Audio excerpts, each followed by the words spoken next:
React code প্রথমবার দেখলে ওই জেএসএক্স জিনিসটা দেখে মাথাটা একটু চক্কর দেয়, তাই না?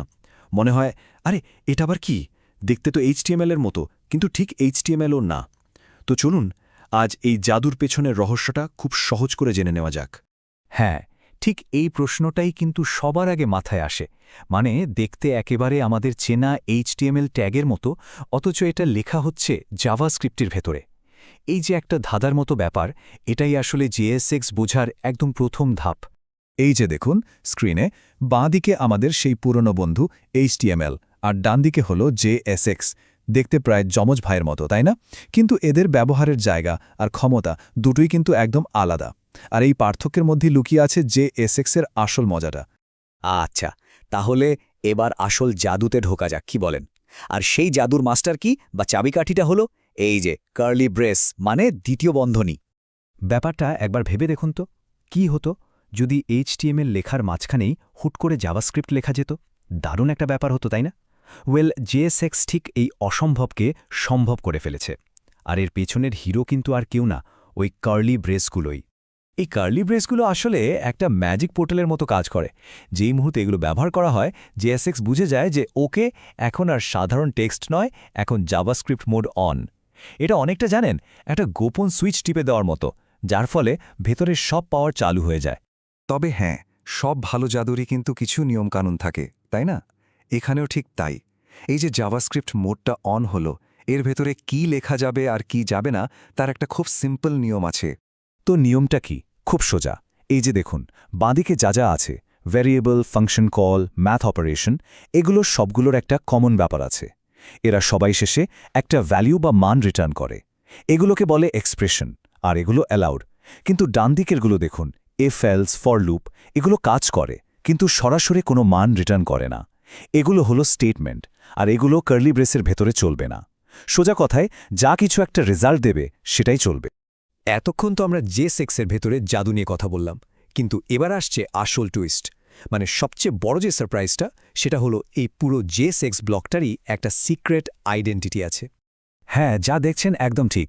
এই যে এতগুলো লাইন, যা দেখতে এইচটিএমএল এর মতো, রিয়াক্টের চোখে এটা আসলে আর কিছুই না, জাস্ট একটা জাভাস্ক্রিপ্ট এক্সপ্রেশন। ঠিক যেমন 2+2 একটা এক্সপ্রেশন, বা কোটেশনের মধ্যে লেখা কোনো নাম একটা স্ট্রিং এক্সপ্রেশন, এটাও ঠিক তাই। আর যেহেতু জেএসএক্স নিজেই একটা এক্সপ্রেশন, এর ফলে যে কি দারুণ সব সুবিধা পাওয়া যায় ভাবুন একবার। আমরা এটাকে একটা ভেরিয়েবলের মধ্যে স্টোর করে রাখতে পারি, একটা ফাংশনের আর্গুমেন্ট হিসেবে পাস করে দিতে পারি, আবার ফাংশন থেকে এটাকে রিটার্নও করতে পারি। এর মানে কি? এর মানে হলো আমাদের কোড হয়ে ওঠে অনেক বেশি ফ্লেক্সিবল, মডিউলার আর পাওয়ারফুল। আচ্ছা, জেএসএক্স লেখার সময় একটা নিয়ম আছে, যেটা কিন্তু একদম অলঙ্ঘনীয়। মানে এটা মানতেই হবে, এর কোনো মাফ নেই। এটাকে আমরা মজা করে বলতে পারি এক মাথার নিয়ম বা ওয়ান হেড রুল। এই কোডটা একটু দেখুন, এখানে একটা H1 আর একটা P ট্যাগ, দুটো পাশাপাশি আছে। কিন্তু সমস্যাটা হলো, এদের উপরে কোনো একক প্যারেন্ট বা মাথা নেই। এরা দুজনই টপ লেভেলে, আর জেএসএক্স এটা একদমই পছন্দ করে না, সাথে সাথে এরার দেবে।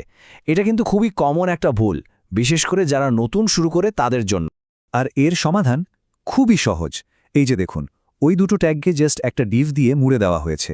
ব্যাস, খেল খাতাম, সমস্যা সলভড। জেএসএক্স সবসময় এটাই চাই যে সবকিছু একটা মাত্র প্যারেন্ট এলিমেন্টের ভেতরে থাকবে, একটাই রুট, একটাই মাথা। তাহলে এই এক মাথা নিয়মের সমাধান কি? মূলত দুটো উপায় আছে। এক, সবকিছুকে একটা ডিভ বা অন্য কোনো প্যারেন্ট ট্যাগ দিয়ে র্যাপ করে দিন। অথবা যদি এইচটিএমএল-এ কোনো এক্সট্রা ট্যাগ না চান, তাহলে ব্যবহার করুন রিয়্যাক্ট ফ্র্যাগমেন্ট।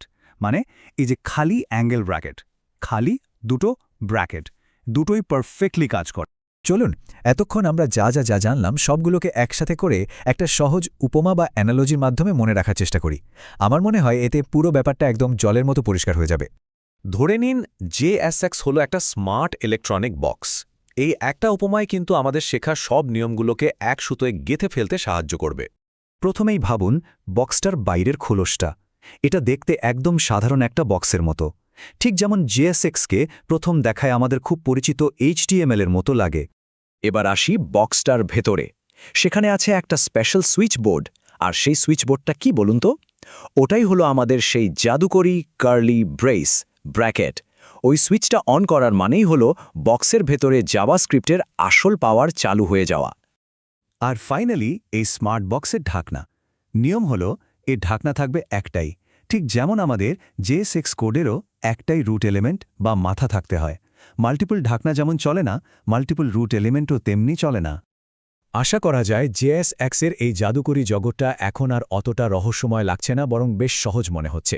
তো এই নতুন কনফিডেন্স নিয়ে কোডিংয়ের এই দারুণ পৃথিবীতে ঝাঁপিয়ে পড়তে আর দেরি কিসের?